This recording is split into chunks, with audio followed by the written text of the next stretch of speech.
అందరికీ నమస్కారం. నేను మీ Harish Kumar, motivational speaker and numerologist. నేనేం చెప్పదలుచుకున్నానంటే ఈరోజు మన సంస్కృత భాషను పిల్లలకి ఎందుకు నేర్పిస్తామండి? భావాలు అర్థం అవ్వడానికి.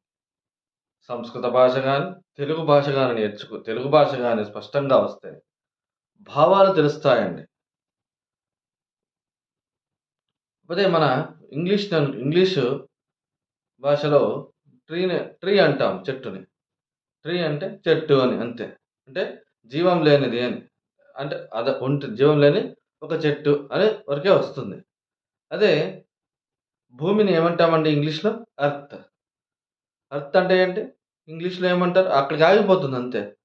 అదే మన తెలుగు భాషలో, సంస్కృత భాషలో భూమాతను ఏమంటారు? భూమాత అంటారు. భూమాతకు మనము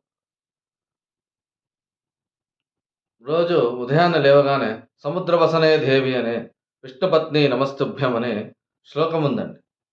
ఆ శ్లోకం చెప్పి భూమాతకు తల్లి మేము రోజు చెప్పులు వేసుకొని మీ మీద నడుస్తున్నామమ్మా. అయినా మా భారాన్నంతా మోస్తున్నావు అని భూమాతను క్షమించమని వేడుకొని చెప్పే శ్లోకం అది. అందుకే మనం పొద్దున లేస్తూనే భూమాతను ఆ శ్లోకం చెప్పి నమస్కరించుకోవాలి. అంత సంప్రదాయం ఉందండి మన సంస్కృతంలో, మన తెలుగు భాషలో.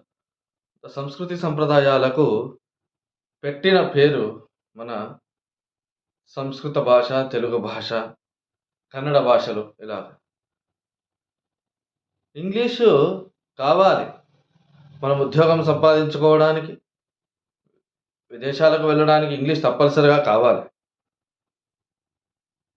అంటే మన ఇంగ్లీషుతో పాటు పిల్లలకు మన సంస్కృతి సంప్రదాయాలు, మన భాషా సంస్కృతి, భగవద్గీత నేర్పించండి ముఖ్యంగా. భగవద్గీత పిల్లలకు నేర్పించటం వల్ల భావితరాలకు ఆదర్శాలుగా ఉంటారు.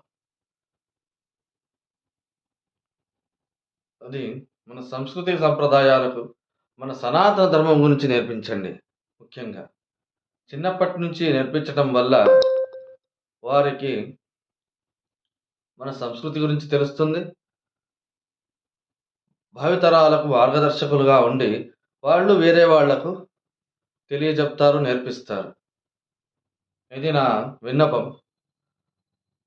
అందరూ తప్పకుండా పిల్లలకు మన సంస్కృతి సంప్రదాయం నేర్పించండి, భగవద్గీత నేర్పించండి. శంకారావు యూట్యూబ్ ఛానల్ని సబ్స్క్రైబ్ చేయండి, లైక్ చేయండి, షేర్ చేయండి. ముందు వీడియోలు